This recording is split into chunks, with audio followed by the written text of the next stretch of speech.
Who's responsible between the landlord and tenant if the drain is blocked? It's a house. This is on the outside.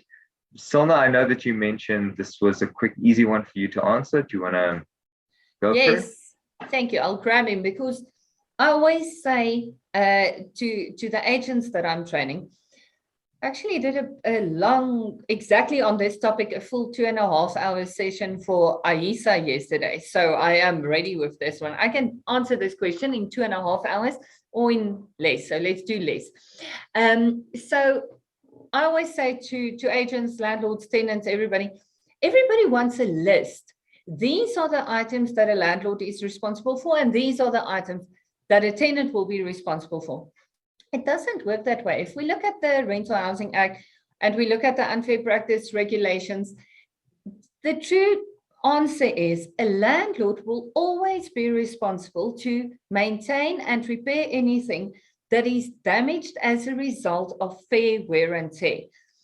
And a tenant will be responsible for anything that breaks in the property during the subsistence of his tenancy, whether that breakage was due to intentional or negligent use of the property.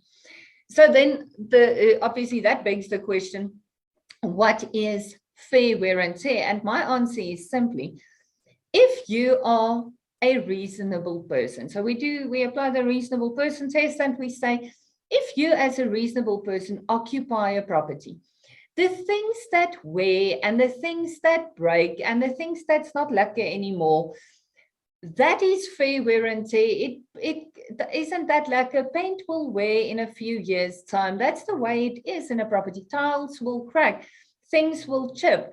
That is fair wear and tear. An oven might break after a few years of use, so can a swimming pool pump, and so can a gate motor. This is how we know we do a lot of rentals, right? If we know the pressure point items. But if something breaks due to overuse or incorrect use, that is the tenant's responsibility. And how do we know what was it? Was it now fair wear and tear or maintenance?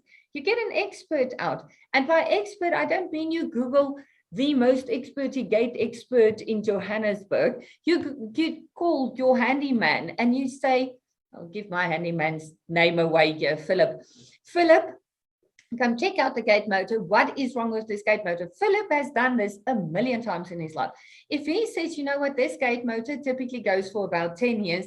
This motor has been in for 15. It's a freaking miracle. It's fair wear and tear. It was his time, his normal end of his life. If Philip then says, but wait a minute, we've only put this motor in, we've installed this motor 2 years ago. The fact that it already broke is actually quite weird. The tenant must have been on with the button, open, close, open, close, open, close. That would mean that it was something that broke as a result of the tenant's use of it, whether intentional or negligently. And then the same thing that could be landlord responsibility now could be tenant responsibility. So this drain, did it get blocked, and is there a problem because this is fair wear and tear in the drain? For instance, the pipe started being unlacquer and that's what's causing the blockage?